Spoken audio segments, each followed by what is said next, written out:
بھائی سجدے میں جا رہا ہے، سنبھالو اس کو ذرا.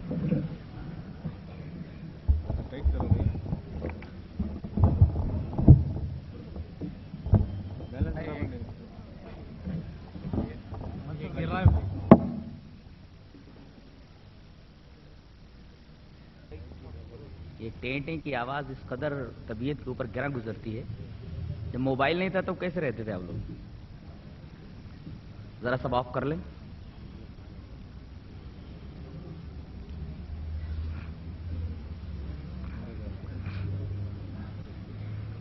السلام علیکم ورحمۃ اللہ وبرکاتہ.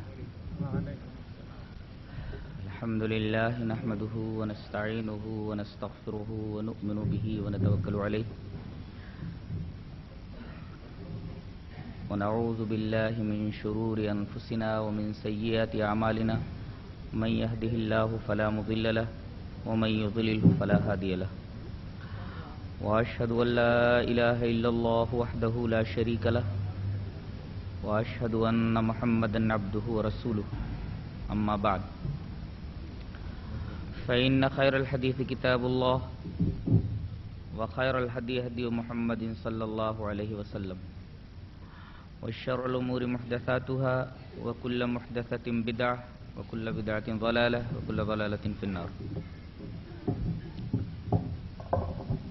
أعوذ بالله من الشيطان الرجيم. بسم الله الرحمن الرحيم. فبأي حديث بعده يؤمنون. معزز علماء کرام،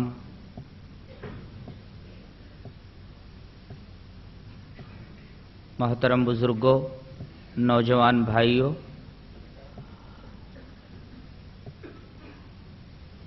عزیز ماں اور بہنوں،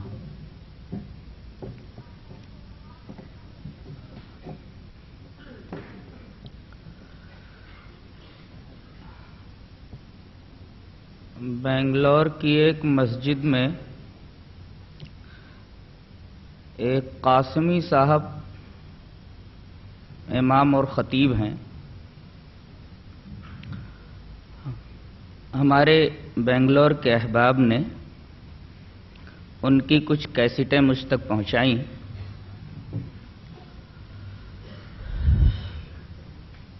میں نے وہ تمام کیسٹیں سنی.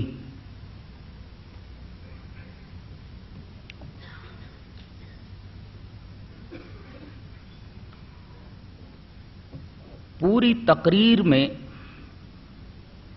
قرآن اور حدیث کا کہیں پتہ نہیں.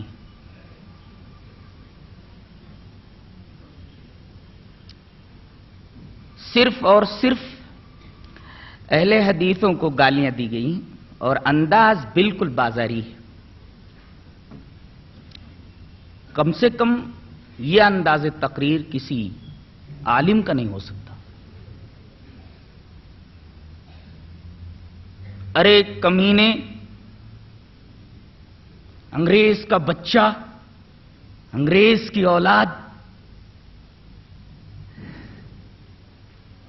بتائیے یہ انداز تقریر اور یہ انداز تکلم کسی عالم کا ہو سکتا ہے؟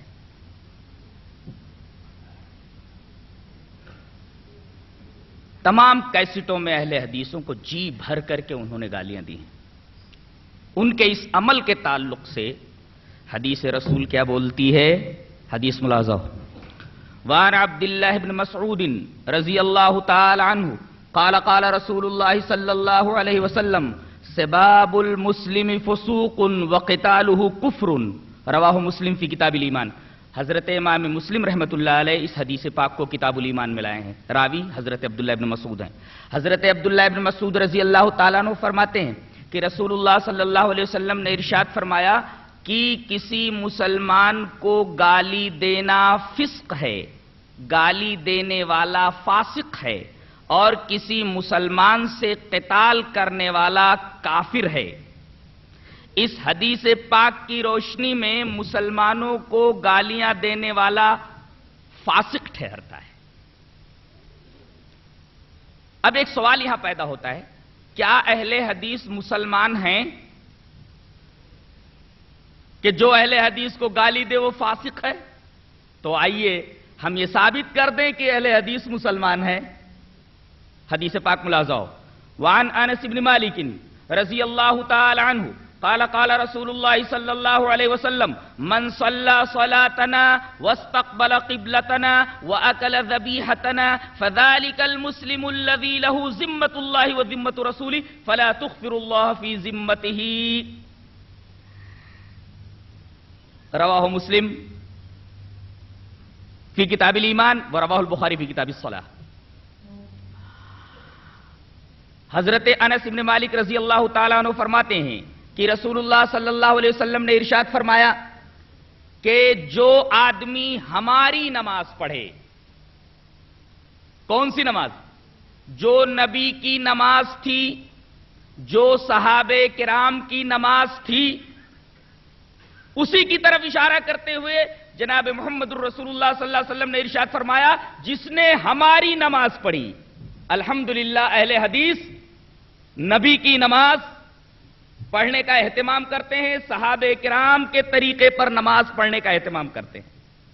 واستقبل قبلتنا، اور جو ہمارے قبلے کا رخ کرے، ظاہر ہے کہ اہل حدیث کا اور کوئی قبلہ ہے ہی نہیں سوائے اس قبلے کے جس قبلے کو رسول اللہ صلی اللہ علیہ وسلم کا قبلہ بنایا گیا اور جو صحابہ کرام کا قبلہ تھا۔ وَأَكَلَ ذَبِيحَتَنَا، اور جو ہمارا ذبیحہ کھائے۔ ظاہر ہے کہ رسول اللہ صلی اللہ علیہ وسلم کا اور صحابہ کرام کا ذبیحہ کیا تھا؟ بسم اللہ اللہ اکبر کہہ کر کے حلال جانور کو ذبح کرنا، یہ تھا صحابہ کرام کا ذبیحہ۔ الحمدللہ ہم اسی طریقے کا ذبیحہ استعمال کرتے ہیں۔ اگر یہ تین چیزیں کسی آدمی میں ہوں، جو ہماری نماز پڑھے، ہمارے قبلے کی طرف رخ کرے اور ہمارا ذبیحہ کھائے، اس کے بارے میں فرمایا گیا فَذَلِكَ الْمُسْلِمُ الَّذِي لَهُ ذِمَّةُ اللَّهِ وَذِمَّةُ رَسُولِهِ، تو ایسا آدمی مسلمان ہے اور اس کے لیے اللہ اور اس کے رسول کا ذمہ ہے، تو تم اللہ اور اس کے رسول کے ذمے کے اندر کوئی گڑبڑی مت کرو۔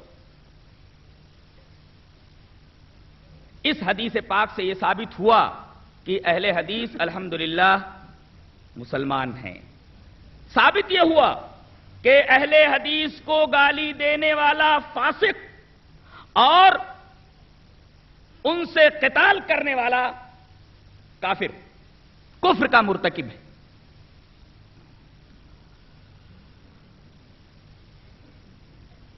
یہ تو تھا گالی کا جواب، پہلی گالی کا، ارے کمینے کا جواب۔ انگریز کی اولاد ہیں ہم۔ اب آئیے حدیث پاک کی طرف، کیا ہم انگریز کی اولاد ہیں؟ پہلے میں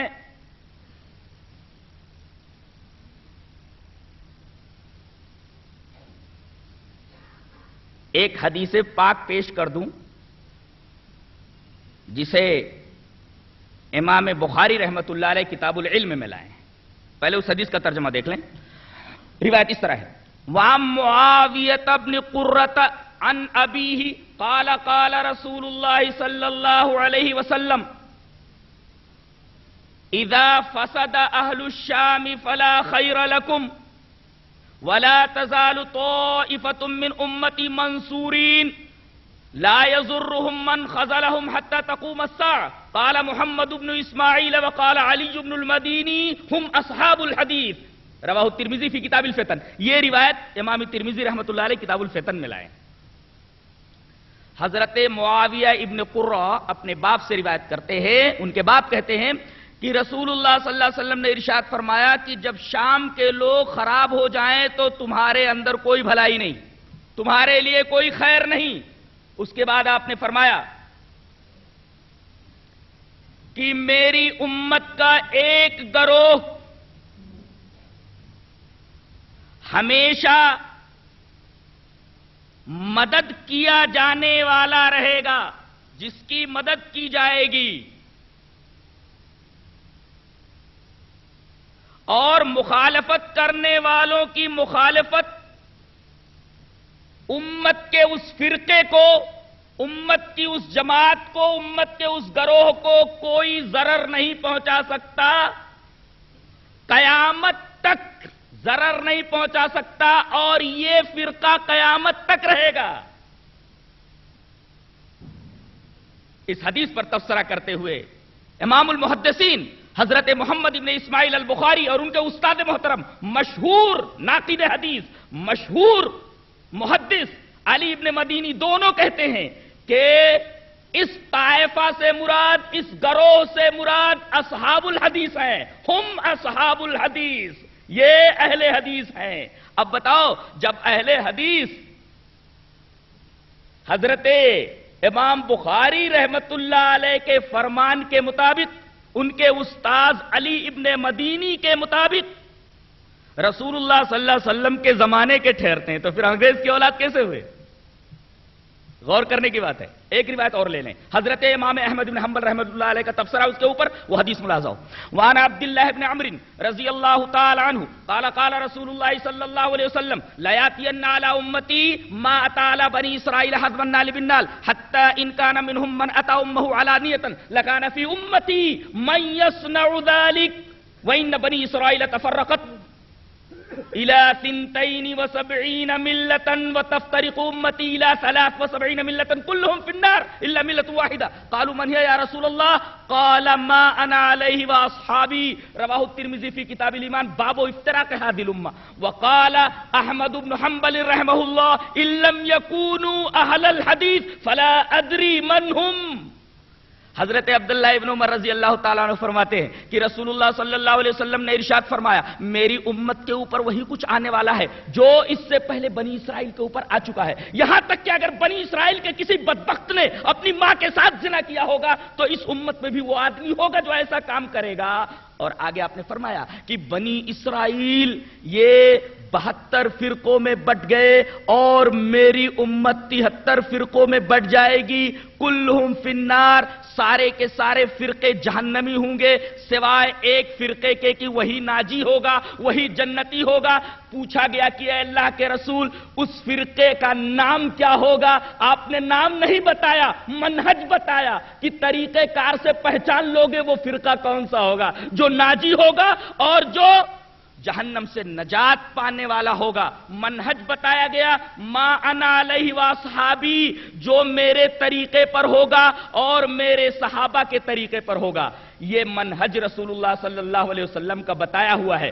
حضرت امام احمد بن حنبل رحمت اللہ علیہ اس حدیث کی روشنی میں فرماتے ہیں، اگر اس حدیث سے مراد اہل الحدیث نہیں ہے، ما انا علیہ واصحابی سے مراد اگر اہل الحدیث نہیں ہے، ان لم یکونوا اہل الحدیث فلا ادری من ہم، تو میں نہیں جانتا کہ وہ کون ہے۔ یہ حدیث بھی بتا رہی ہے کہ اس فرقے سے اور اس جماعت سے مراد بحمد اللہ اہل الحدیث ہی ہیں۔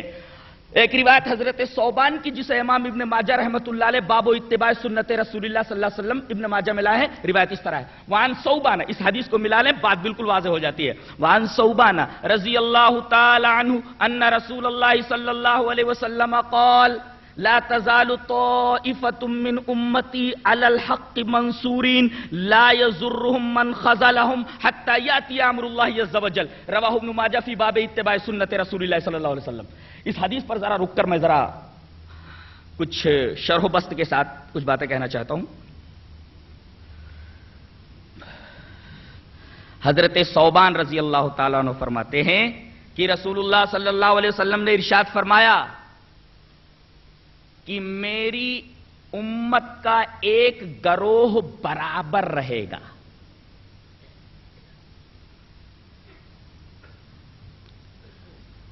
کس پر رہے گا؟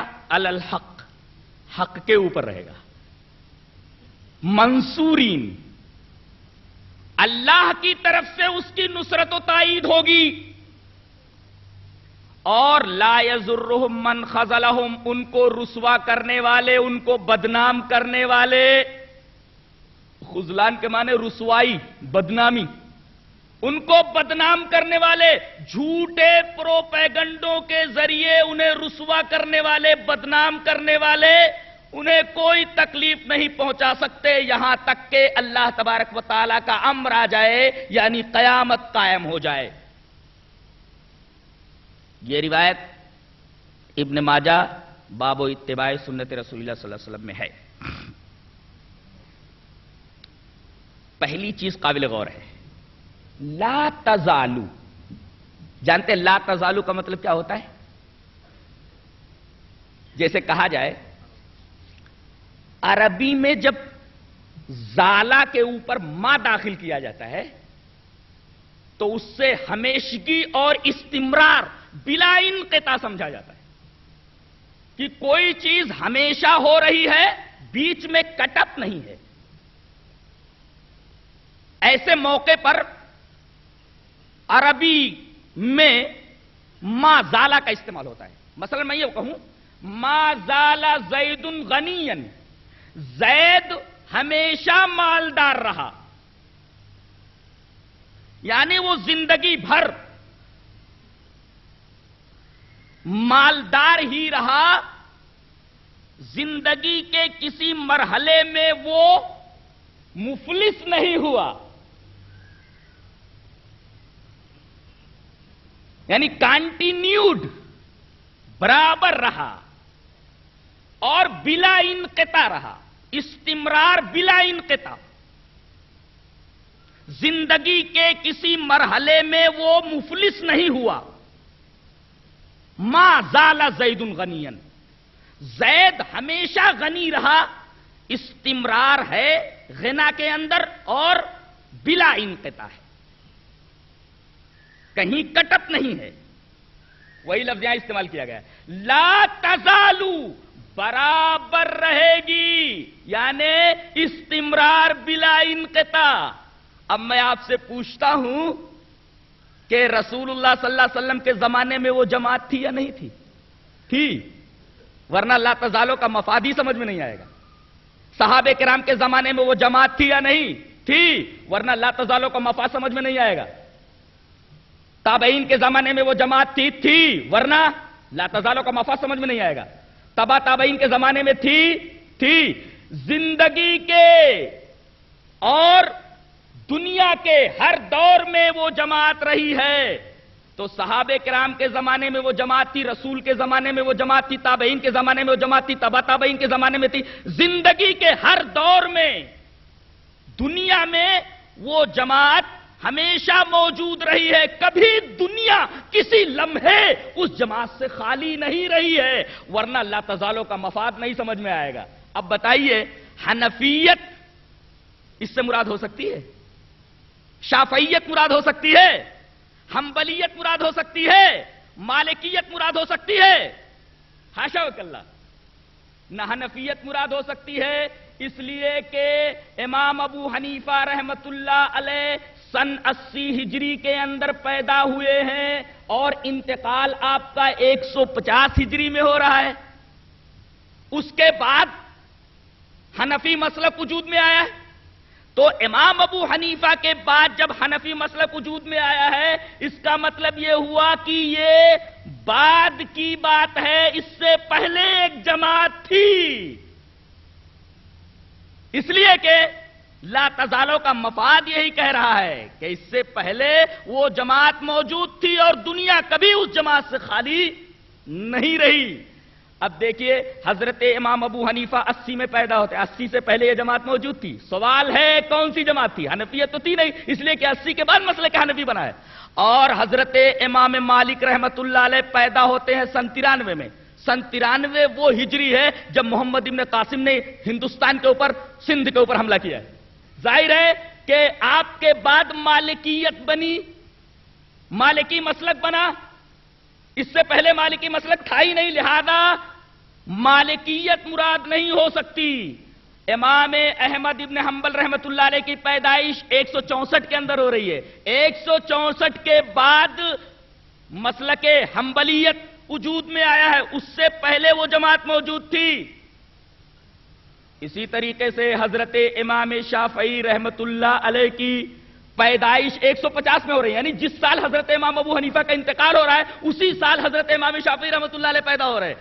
اس کا مطلب یہ ہوا کہ ان کی پیدائش کے بعد شافعی مسلک وجود میں آیا، اور حدیث پاک کہہ رہی ہے کہ دنیا کبھی اس جماعت سے خالی نہیں ہوئی، اس لیے کہ لا تزالو کا مفاد ہے استمرار بلا انقطاع، یعنی ان سے پہلے وہ جماعت موجود تھی۔ خود یہ حدیث بتا رہی ہے کہ اس سے مراد حنفیت نہیں ہے، اس سے مراد مالکیت نہیں ہے، اس سے مراد حنبلیت نہیں ہے، اس سے مراد شافعیت نہیں ہے، پھر کون سے لوگ مراد ہے؟ کون سی جماعت مراد ہے؟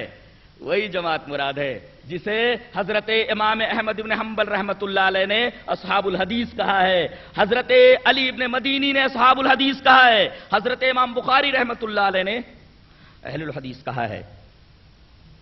ایک پہچان تو یہ ہوئی کہ ہمیشہ رہے گی۔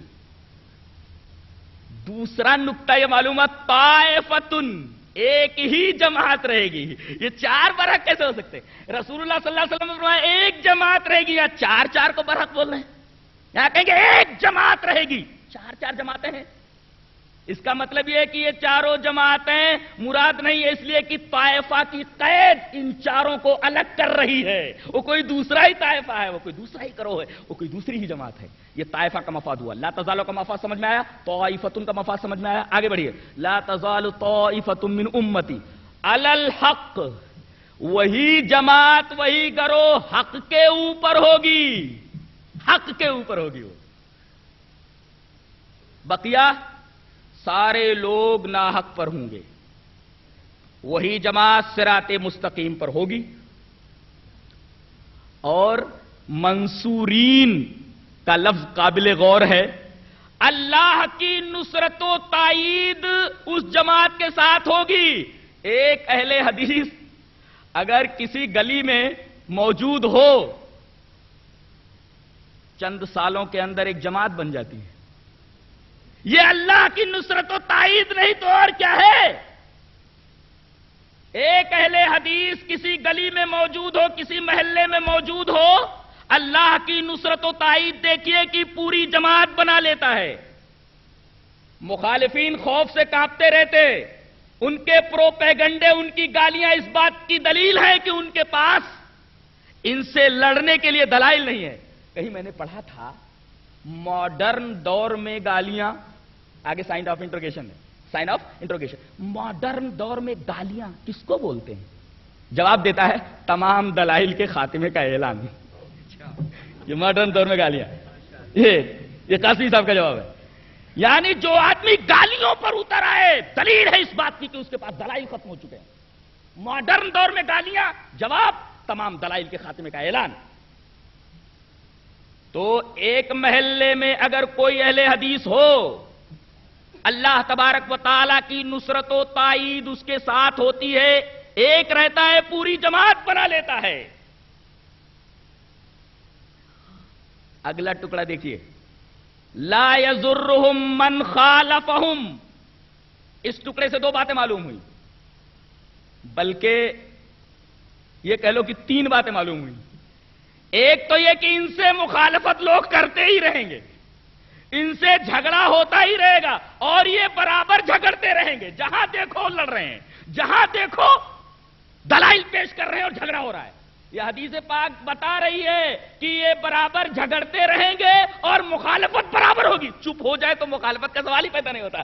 یہ لفظ بتا رہا ہے من خالفہم کا کہ یہ چپ نہیں بیٹھیں گے، جھگڑا کرتے رہیں گے، مخالفت ہوتی رہے گی۔ پہلی بات یہ معلوم ہوئی کہ یہ چپ نہیں بیٹھنے والے، مخالفت ہوگی کیوں؟ اس لیے کہ چپ چاپ نہیں بیٹھیں گے، بولتے رہیں گے، اور جب بولیں گے تو مخالفت ہوگی۔ اور حدیث پاک بتا رہی ہے مخالفت ہوگی، لیکن مخالفت کا کوئی اثر اس جماعت کے اوپر نہیں ہوگا۔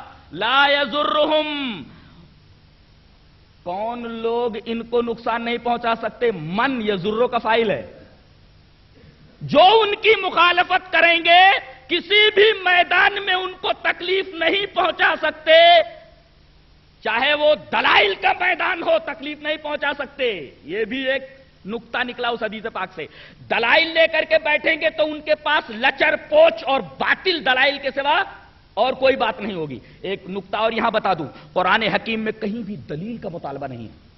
ایک نقطہ ہے یہ، قرآن حکیم دلیل کا مطالبہ نہیں کرتا۔ برہان کا مطالبہ کرتا ہے، سلطان کا مطالبہ کرتا ہے.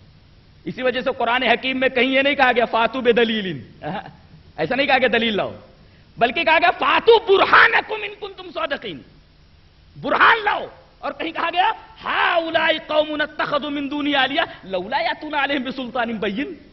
کیا بات ہے، قرآن حکیم دلیل کا مطالبہ نہیں کرتا، فاتو بدلیل، دلیل لاؤ. دلیل تو سب کے پاس ہوتی ہے، قرآن کہتا ہے.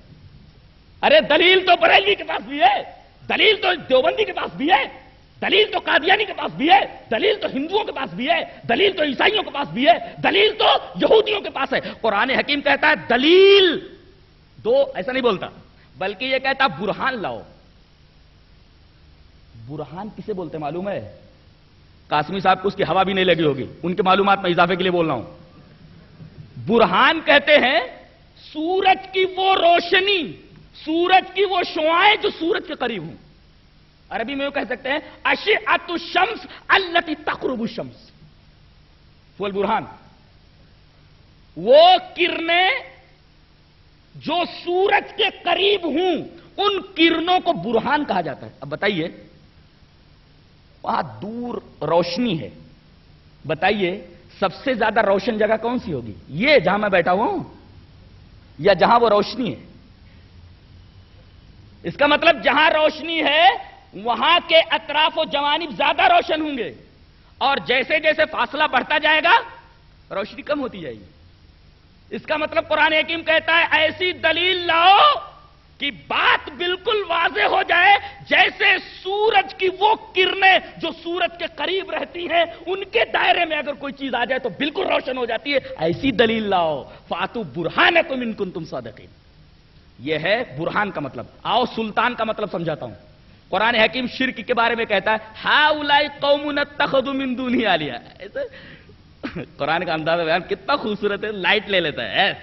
ہؤلاء قوم اتخذوا من دونہ آلیہ، یہ انہوں نے اللہ کے علاوہ معبود بنا لیے. ہؤلاء قوم اتخذوا، یہ ہماری قوم جس نے اللہ کے علاوہ معبود بنا لیے ہیں. اچھا لولا یاتون علیہم بسلطان بین، یہ اپنے اس موقف کے اوپر، شرک کے اوپر سلطان بین کیوں نہیں لاتے؟ سلطان الگ ہے، بین الگ ہے، دونوں کا مفہوم سمجھا دوں پھر آگے بڑھتا ہوں. سلطان کا لفظ بنا ہے سین لام توئے سے. ایسی دلیل دو کہ آدمی کے ذہن کے اوپر مسلط ہو جائے، آدمی کے دل کے اوپر مسلط ہو جائے، سامنے والا چپ ہو جائے، ذہن خاموش ہو جائے، دل خاموش ہو جائے. اس کو کہتے ہیں سلطان. سامنے والے کے پاس جواب نہ رہ جائے اس کو کہتے ہیں سلطان. یعنی دلیل مسلط ہو جائے، ذہن کے اوپر، دل کے اوپر مسلط ہو جائے، دل کے اوپر اس دلیل کا قبضہ، دماغ کے اوپر اس دلیل کا قبضہ کہ سامنے والا وہ دلیل سننے کے بعد چپ ہو جائے. ایسی دلیل کو سلطان کہتے ہیں. اچھا بین لا کہہ کر قرآن کیا کہتا ہے؟ قرآن کہتا ہے کہ کچھ قاسمی ایسے ہوں گے جو دلیل کو لپیٹ کر کے پیش کریں گے. تھوڑی دیر کے لیے عقل حیران رہ جائے گی، کیا ہے یہ؟ اگر کمپلیکیشن ہو دلیل میں تب بھی تھوڑی دیر کے لیے عقل حیران رہ جاتی ہے، خاموش ہو جاتا ہے دل، خاموش ہو جاتا ہے دماغ. قرآن حکیم کہتا ہے ایسی دلیل نہیں چاہیے جس کے اندر کمپلیکیشن ہو، الجھا ہو، بلکہ دلیل ایسی ہو، سلطان ہو اور بالکل واضح ہو. کمپلیکیشن نہیں ہونا چاہیے کہ اس کمپلیکیشن کی وجہ سے عقل حیران رہ جائے اور دل تھوڑی دیر کے لیے سکتے میں آ جائے. نہیں، دلیل بالکل واضح ہو، سلطان ہو اور بین ہو. ہؤلاء قوم اتخذوا من دونہ آلیہ لولا یاتون علیہم بسلطان بین. تو میں یہ کہہ رہا تھا کہ قرآن حکیم دلیل کا مطالبہ نہیں کرتا، قرآن حکیم سلطان کا مطالبہ کرتا ہے، وہ بھی سلطان بین کا مطالبہ کرتا ہے. قرآن حکیم برہان کا مطالبہ کرتا ہے. یہ سلطان کا مطالبہ اور یہ برہان کا مطالبہ اس بات کی طرف مشیر ہے، اس بات کی طرف اشارہ کر رہا ہے کہ دلیلیں تو سب کے پاس ہوتی ہیں، دلیلیں ایسی لاؤ جو مضبوط ہوں، جس دلیل کو توڑا نہ جا سکے، جس دلیل کا جواب نہ دیا جا سکے وہ دلیل پیش کرو. اب بتاؤ یہ دلیل اہل حدیثوں کے علاوہ اور کہاں ہے؟ ایسے دلائل جن کا جواب نہ دیا جا سکے، ایسے دلائل صرف اہل حدیثوں کے پاس ہیں. تم کہتے ہو ہمارے پاس دلائل ہیں، ہم کہتے ہیں وہ سب ضعیف ہیں. جب ضعیف ہے تو سلطان نہیں ہوئے، اگر ضعیف ہیں تو وہ برہان نہیں ہوئے، لہذا تمہاری دلیلیں کس کام کی؟ قرآن حکیم ایسی دلیل کو لات مارتا ہے، احادیث ایسے دلائل کو کہتی ہیں کہ ردی کی ٹوکری میں ڈال دو اٹھا کے، اس لیے کہ مطالبہ دلیل کا نہیں، مطالبہ سلطان بین کا ہے اور مطالبہ برہان کا ہے۔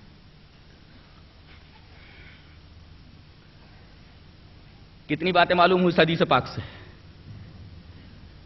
کہ اصحاب الحدیث کب سے ہیں؟ رسول اللہ صلی اللہ علیہ وسلم کے زمانے سے ہیں۔ لا تزالو کا مفاد بتا رہا ہے، اور جماعتیں 4 نہیں ہوں گی، جماعت 1 ہوگی، طائفتن کا مفاد ہے، اور برابر لڑتے رہیں گے، کہیں چپ نہیں بیٹھے رہیں گے، یہ لا یضرہم من خالفہم کا مفاد ہے، اور دلائل کے میدان میں کسی بھی میدان میں سامنے والا ان کو چت نہیں کر سکتا، اور مخالفین کے جھوٹے پروپیگنڈے الزامات انہیں کوئی نقصان نہیں پہنچا سکتے۔ اچھا، یہ جماعت کب تک رہے گی؟ آخری ٹکڑا، حتی یاتی امر اللہ عز و جل، یہاں تک کہ قیامت آ جائے، یعنی زمانے رسالت سے لے کر تا قیام قیامت یہ جماعت موجود رہے گی۔ اب آپ دل کے دروازے کھول کر کے، دماغ کی کھڑکیاں کھول کر کے ذرا فیصلہ کر لیں کہ کیا اس حدیث پاک سے مراد، اس حدیث پاک میں جس طائفہ کی بات کہی گئی ہے، جس گروہ کی بات کہی گئی ہے، جس جماعت کی بات کہی گئی، کیا وہ جماعت حنفی جماعت ہے؟ اس لیے کہ وہ تو 80 سال کے بعد وجود میں آئی ہے، 4 صدی سے پہلے تو یہ سب کچھ تھا ہی نہیں۔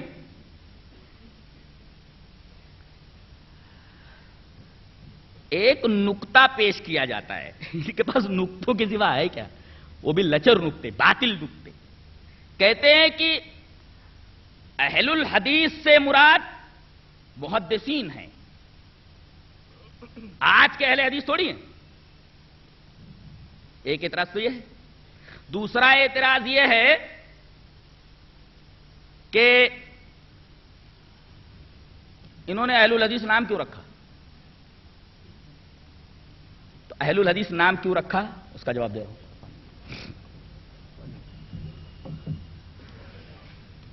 عیسائی، عیسیٰ کے زمانے میں مسلمان تھے کہ نہیں؟ حضرت عیسیٰ علیہ السلام کی دعوت پر لبیک کہنے والے لوگ مسلمان تھے کہ نہیں؟ حضرت موسیٰ کے دور میں حضرت موسیٰ پر ایمان لانے والے مسلمان تھے کیا نہیں؟ حضرت آدم کے دور میں حضرت آدم کی اتباع کرنے والے لوگ مسلمان تھے کیا نہیں؟ ہر دور میں اپنے نبیوں کی اتباع کرنے والے مسلمان تھے یا نہیں تھے؟ اس لیے کہ اسلام تو حضرت آدم سے ہے۔ اب ہمارا امتیاز کیسے ہو؟ عیسائی اپنے آپ کو مسلمان کہتے ہیں، یہودی اپنے آپ کو مسلمان کہتے ہیں، مسلم کہتے ہیں، اس لیے کہ اسلام تو حضرت آدم کے دور سے ہی ہے۔ غور کیجئے،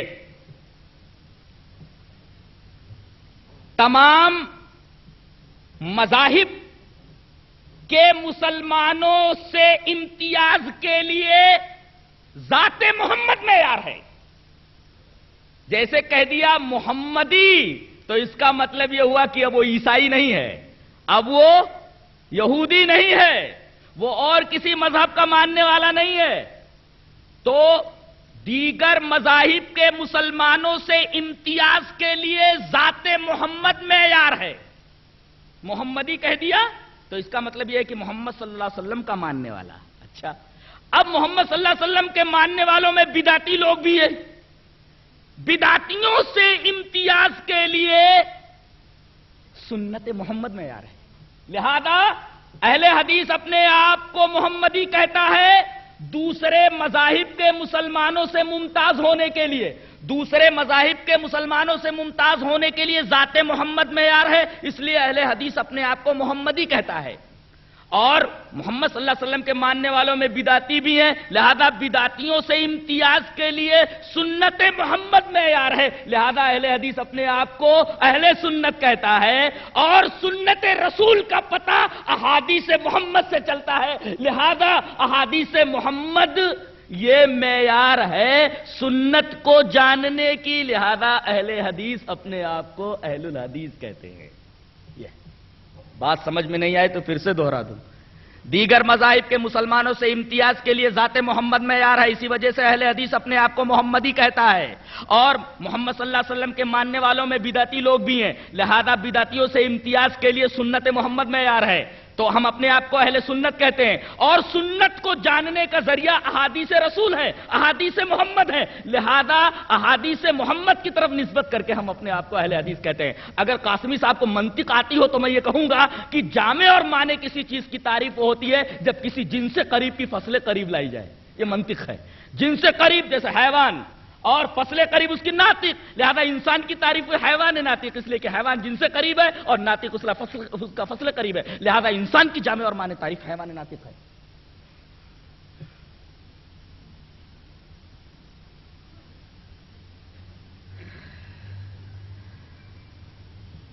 لہذا ہم اپنے آپ کو اہل حدیث کہتے ہیں، محمدی کہتے ہیں اس وجہ سے، اہل سنت کہتے ہیں اس وجہ سے، اہل الحدیث کہتے ہیں اس وجہ سے۔ یہ اس سوال کا جواب ہے کہ تم اپنے آپ کو اہل حدیث کیوں کہتے ہو؟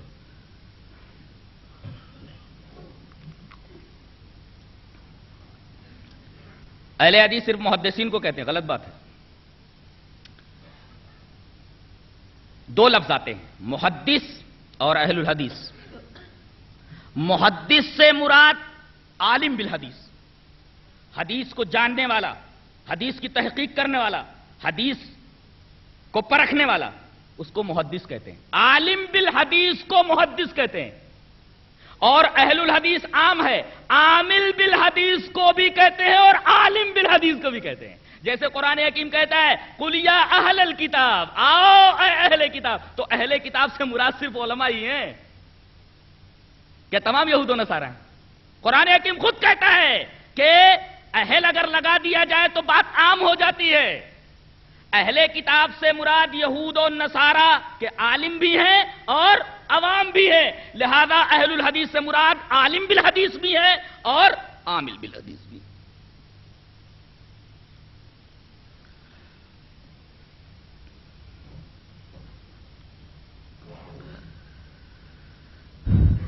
تو یہ اس سوال کا جواب ہو گیا کہ ہم انگریزوں کی اولاد نہیں ہیں، اس لیے کہ ہم تو زمانے رسول ہی سے ہیں، لہذا انگریزوں کا بچہ کہنا یا انگریزوں کی اولاد کہنا یہ اہل حدیثوں کے اوپر بہت بڑا ظلم ہے، اہل حدیثوں کے اوپر بہت بڑی زیادتی ہے، اور ایک طریقے کا یہ قذف ہے۔ قذف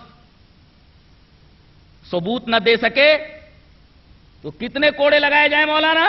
80 کوڑے لگائے جائیں، اس لیے کہ الزام ثابت نہ ہو سکے تو 80 کوڑے لگائے جائیں، یہ حد قذف ہے، 80 کوڑے لگائے جائیں۔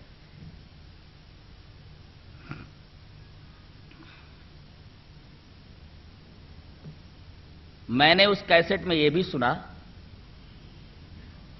اکبر کی بڑی تعریف ہو رہی ہے، مغل اعظم فلم دیکھی ہوگی حضرت نے، اکبر کی بڑی تعریف ہو رہی ہے۔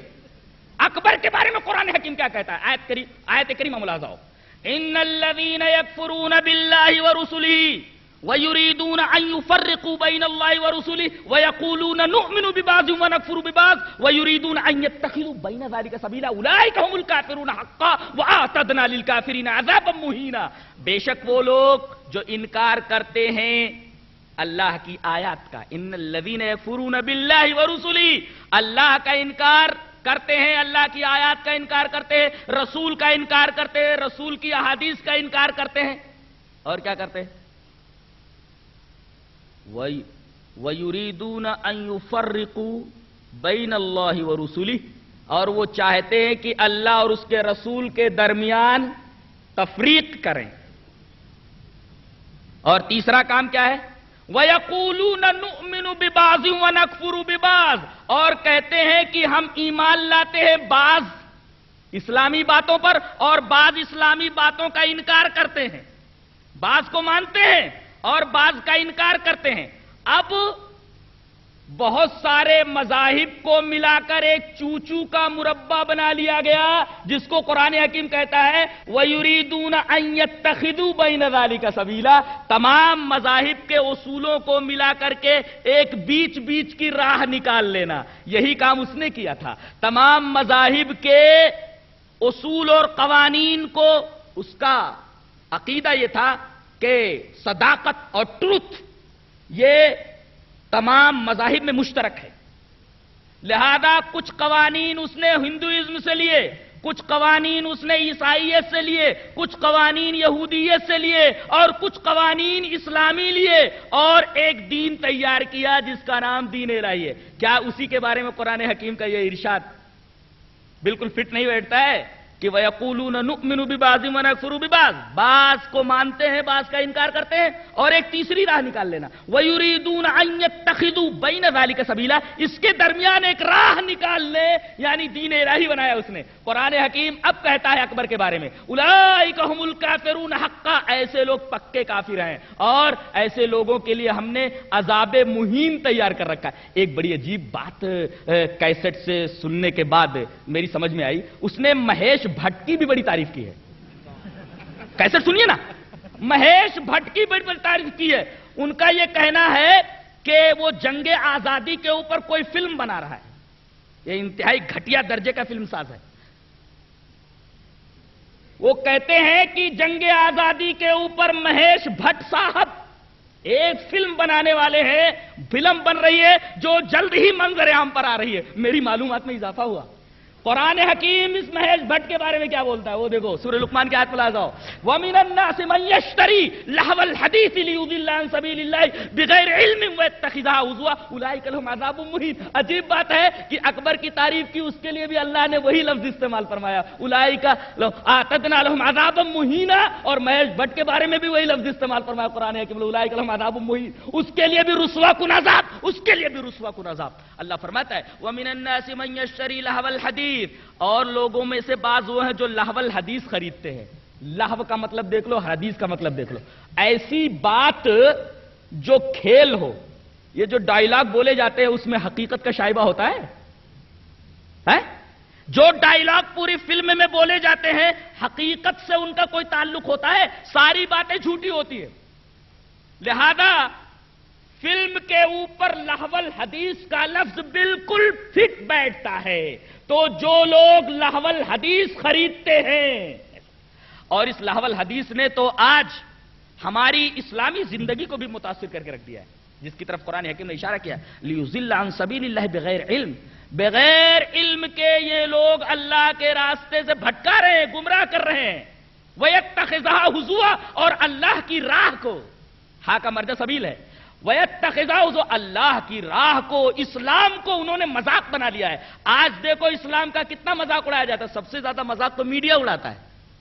قرآن حکیم کہتا ہے لہو الحدیث خریدنے والوں کے لیے کیا ہے؟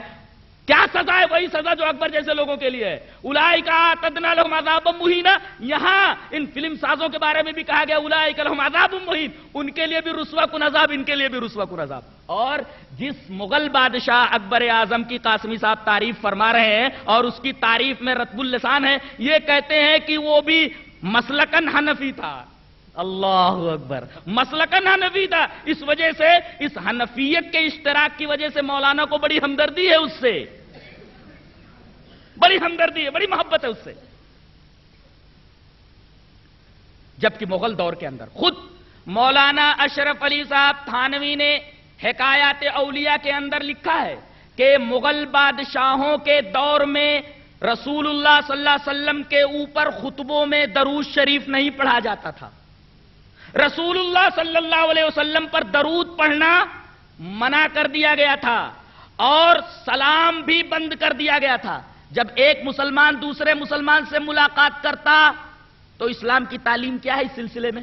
اس سلسلے میں وہ حدیث پیش کر دوں، روایت اس طرح ہے، وعن ابی ہریرہ رضی اللہ تعالی عنہ قال قال رسول اللہ صلی اللہ علیہ وسلم لا تدخلون الجنة حتى تؤمنوا ولا تؤمنوا حتى تحابوا اولا ادلكم على شيء اذا فعلتموه تحاببتم افشوا السلام بینکم، رواہ مسلم فی کتاب الایمان۔ حضرت امام مسلم رحمۃ اللہ علیہ اس حدیث پاک کو ایسے ہی کتاب الایمان میں لائے۔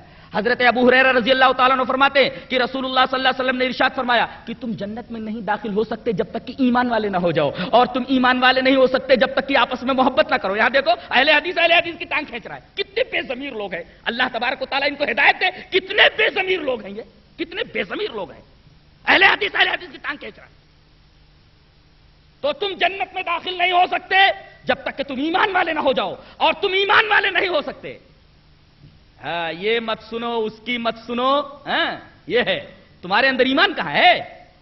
یہاں تو کہا جا رہا ہے کہ تم جنت میں داخل نہیں ہو سکتے جب تک کہ تم ایمان نہ لے آؤ، اور یہ کہا جا رہا ہے جب ایمان والے نہیں ہو سکتے جب تک کہ تم آپس میں محبت نہ کرو۔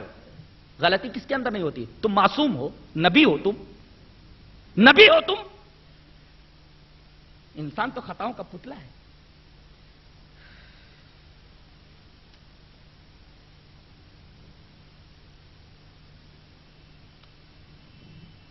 تو کوئی غلطی ہو تو غلطی کی نشاندہی کی جائے اور اس کے منہ پر نشاندہی کی جائے۔ اس سلسلے میں جی چاہتا ہے کہ میں ایک اور روایت پیش کر دوں۔ روایت اس طرح ہے، وعن ابی ہریرہ رضی اللہ تعالی عنہ قال قال رسول اللہ صلی اللہ علیہ وسلم المسلم اخو المسلم والمسلم المؤمن اخو المؤمن والمؤمن مرآۃ المؤمن یکف علیہ ضیعتہ ویحوطہ من ورائہ، رواہ ابو داؤد فی کتاب الادب۔ حضرت امام ابو داؤد اس حدیث پاک کو کتاب الادب میں لائے ہیں، کتاب الادب میں حدیث دیکھ لی جائے، ایسے ہی موجود ہوگی۔ رسول اللہ صلی اللہ علیہ وسلم نے ارشاد فرمایا کہ مومن مومن کا بھائی ہے۔ کیا بھائی کے اندر کوئی خرابی ہوتی ہے تو کیا بھائی کی ٹانگیں کھینچی جاتی ہیں؟ بتا، ٹانگیں کھینچی جاتی ہے اس کی کہ اس کی اصلاح کی جاتی ہے؟ والمرآۃ مرآۃ والمؤمن مرآۃ المؤمن، مومن مومن کا آئینہ ہے۔ ایک نقطہ بتاتا ہوں، مومن مومن کا آئینہ ہے، کیا مطلب؟ آئینہ جب تک سامنے رہتا ہے چہرے کی خوبیاں اور خرابیاں بتاتا ہے، اگر آدمی چہرے کو آئینے سے ہٹا لے آئینہ ساکت ہو جاتا ہے، کچھ نہیں بولتا۔ جب تک آدمی آئینے کے سامنے ہے تب تک آئینہ چہرے کی خوبیاں اور خرابیاں بتاتا ہے، آدمی آئینے کے سامنے سے ہٹ جائے آئینہ بلینک ہو جاتا ہے، کچھ بولتا ہے۔ اشارہ اس بات کی طرف ہے کہ ایسے بن جاؤ، جب مومن تیرے سامنے آئے تو خوبیاں اور خرابیاں بتا دے، مومن تیرے سامنے سے ہٹ جائے تو آئینے کی طرف بلینک ہو جا۔ حدیث پڑھو، خالی اہل حدیث کا ٹائٹل لگانے سے اہل حدیث نہیں ہو جاتا کہیں جی۔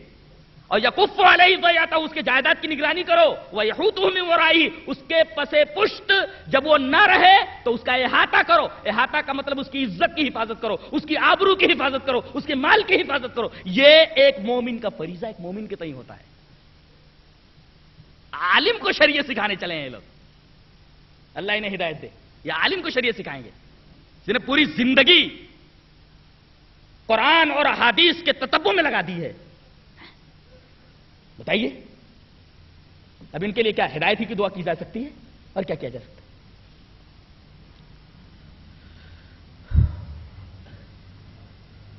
تم لوگ جنت میں داخل نہیں ہو سکتے جب تک کہ ایمان والے نہ ہو جاؤ، اور تم ایمان والے نہیں ہو سکتے جب تک کہ تم آپس میں ایک دوسرے سے محبت نہ کرو۔ اور آؤ میں ایسی چیز نہ بتا دوں جس کی وجہ سے تم ایک دوسرے سے محبت کرنے لگو۔ افشوا السلام بینکم، اپنے درمیان تم سلام کرائج کرو۔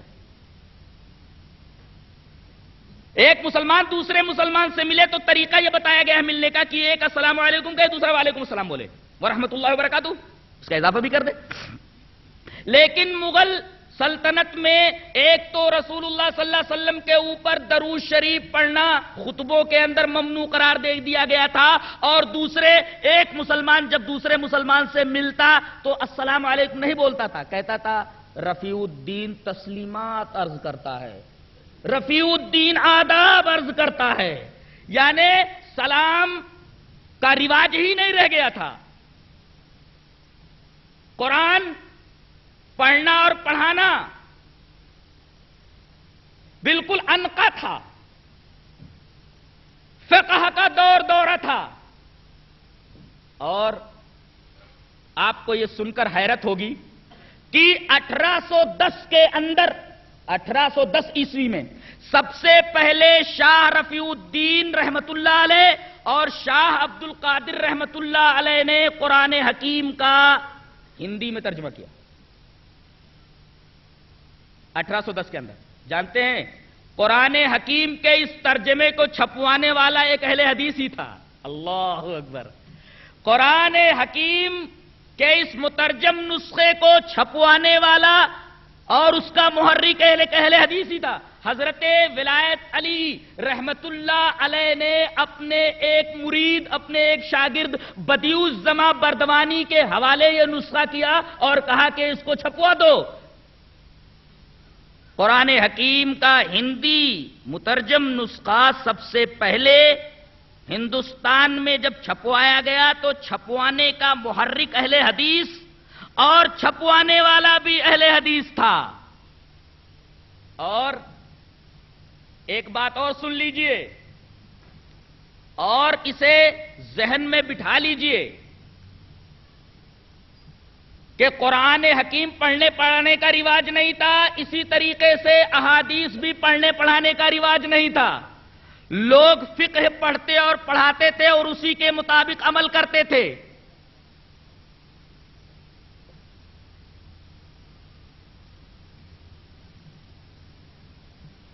آپ قاسم العلوم دیوبند جو ایک میگزین نکلتا تھا اس میگزین کو ایک جگہ جمع کر دیا گیا. اس کی جلد اول میں 11ویں شمارے کے اندر یہ بات لکھی ہوئی ہے. کیا لکھی ہوئی ہے؟ کہ ہم لوگ حدیث کو فقہا کے اقوال کی تائید کے لیے استعمال کرتے ہیں. اس کا مطلب یہ ہوا کہ حدیث کو اس لیے نہیں پڑھایا جاتا تھا کہ اس پر عمل کیا جائے، بلکہ حدیث کو اس لیے پڑھایا جاتا تھا تاکہ اس سے فقہی اقوال کی نصرت کی جائے، فقہی اقوال کی تائید کی جائے. یہ تھا اس ہندوستان کے اندر حدیث کا حال. اگر خدا کی قسم اہل حدیث یہاں نہ ہوتے تو علوم قرآن و سنت ختم ہو چکے ہوتے. انہوں نے ہی قرآن کو زندہ کیا، احادیث کو انہوں نے زندہ کیا. اگر یہ نہ ہوتے تو میں بالکل بجا کہہ رہا ہوں کہ علوم قرآن و سنت ختم ہو چکے ہوتے. انہوں نے ہی بتایا کہ مقام نبوت کیا ہوتا ہے، انہوں نے بتایا کہ مقام رسالت کیا ہوتا ہے، انہوں نے بتایا کہ جناب محمد الرسول اللہ صلی اللہ علیہ وسلم کا مقام کیا ہے. انہوں نے ہی بتایا کہ اگر پیر جیلانی بڑے ہیں بڑے رہیں، جنید و بغدادی بڑے ہوں گے، خواجہ گیسو دراز بڑے ہوں گے، جنید اور بایزید بستامی بڑے ہوں گے، خواجہ اجمیری بڑے ہوں گے، امام ابو حنیفہ بڑے ہوں گے، امام شافعی بڑے ہوں گے، امام احمد ابن حنبل بڑے ہوں گے، امام مالک بڑے ہوں گے، لیکن جناب محمد الرسول اللہ صلی اللہ علیہ وسلم کی نالین مبارک کی خاک کے مقابلے میں بھی ان کو نہیں کھڑا کیا جا سکتا. درود شریف پڑھیے. اللہم صلی علی محمد وعلی آل محمد کما صلیت علی ابراہیم وعلی آل ابراہیم انک حمید مجید. اللہم بارک علی محمد وعلی آل محمد کما بارکت علی ابراہیم وعلی آل ابراہیم انک حمید مجید. اہل حدیثوں نے بتایا کہ مقام رسالت کیا ہوتا ہے، اہل حدیثوں نے بتایا کہ مقام نبوت کیا ہوتا ہے اور جناب محمد الرسول اللہ صلی اللہ علیہ وسلم کا مقام کیا ہے. ورنہ لوگ مقام نبوت سے آشنا ہوتے، نہ آشنا ہوتے، مقام رسالت سے نہ آشنا ہوتے، نہ واقف ہوتے. یہ اہل حدیثوں کا بہت بڑا احسان ہے ہندوستانیوں کے اوپر. عجیب بات ہے، قاسمی صاحب فرماتے ہیں فقہ پہلے آئی، بخاری بعد میں آئے. انا للہ. یہ کیسی طفلانہ حرکت ہے، جیسے اس کا مطلب ہے کوئی مطالعہ ہی نہیں ہے حضرت کا. اب میں یہ بتاتا ہوں کہ ہندوستان کے اندر رسول اللہ صلی اللہ علیہ وسلم کی وفات کے بعد، آپ کی موت کے بعد، شمع نبوت کی کرنیں لے کر کے کون لوگ آئے. میں یہ بتاتا چلوں کہ رسول اللہ صلی اللہ علیہ وسلم کی موت کے 4 سال بعد ہی حضرت عمر رضی اللہ تعالی عنہ کے دور مبارک میں عثمان ابن ابی العاص ثقفی رحمت اللہ علیہ، جنہوں نے 17 سال کی عمر میں اسلام قبول کیا اور سن 15 ہجری کے اندر ہندوستان تشریف لائے، اور سورت کی بندرگاہ سے ہوتے ہوئے وہ بھروچ کے علاقے میں آئے اور گجرات کے اکثر شہروں کے اوپر انہوں نے حملہ کیا۔ صحابہ کرام کیا لے کر آئے تھے؟ حضرت عثمان ابن ابی العاص ثقفی رحمت اللہ علیہ کہ ان کے ساتھ 17 صحابہ کرام ہیں، یہ 17 صحابہ کرام کیا لے کر آئے؟ جواب دیجئے۔ حنفیت لے کر آئے؟ ارے حنفیت تو 80 کے بعد کی بات ہے، یہ لوگ 15 ہجری میں کیا لے کر آئے؟ حضرت عثمان ابن ابی العاص ثقفی، یہ 17 صحابہ کرام جو ہندوستان میں آئے، یہ کیا لے کر کے آئے؟ حنفیت لے کر آئے؟ نہیں۔ مالکیت لے کر آئے؟ نہیں۔ حنبلیت لے کر کے آئے؟ نہیں۔ شافعیت لے کر کے آئے؟ نہیں۔ پھر کیا لے کر کے آئے؟ نبوت کی شمع لے کر کے آئے، قرآن اور حدیث لے کر کے آئے۔ اور اس کے بعد حضرت علی کے دور مبارک میں پھر 3 صحابی آتے ہیں۔ سوال یہ ہے کہ یہ پھر 3 صحابی کیا لے کر کے آئے؟ قرآن و حدیث لے کر کے آئے۔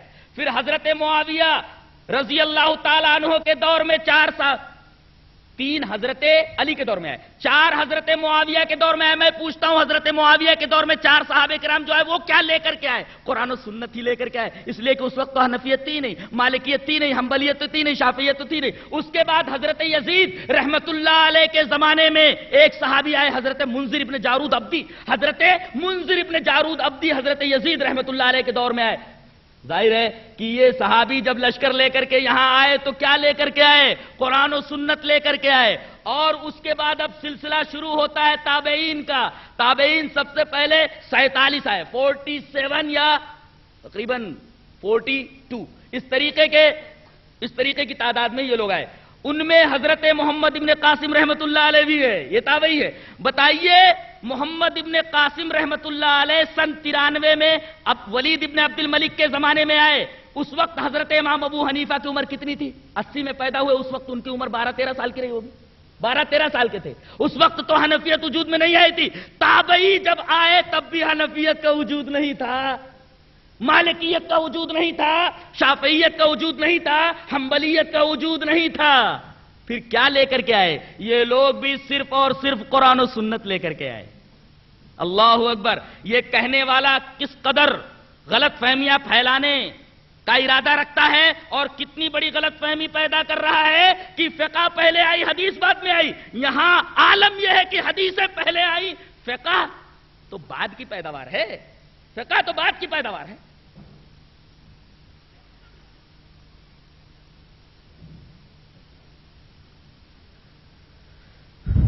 کہا جاتا ہے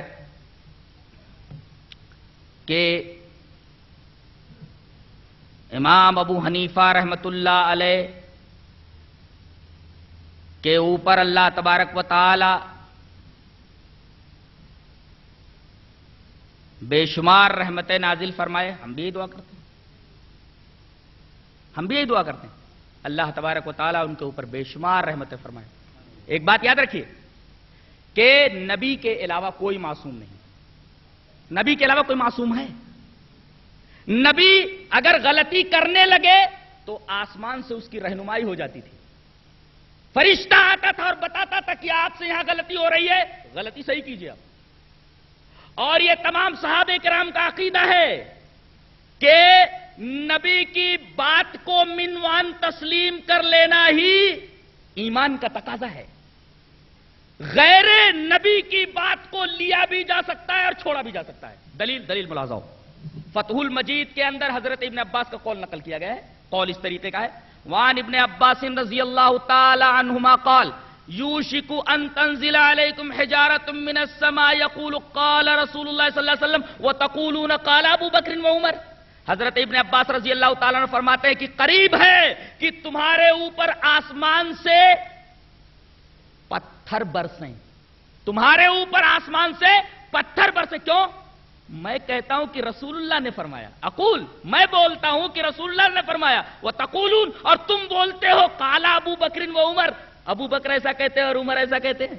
اس کا مطلب یہ ہوا کہ ابو بکر رضی اللہ تعالیٰ عنہ سے غلطی ہو سکتی ہے، اور ہوئی۔ دادی کی وراثت کے معاملے میں حضرت ابو بکر رضی اللہ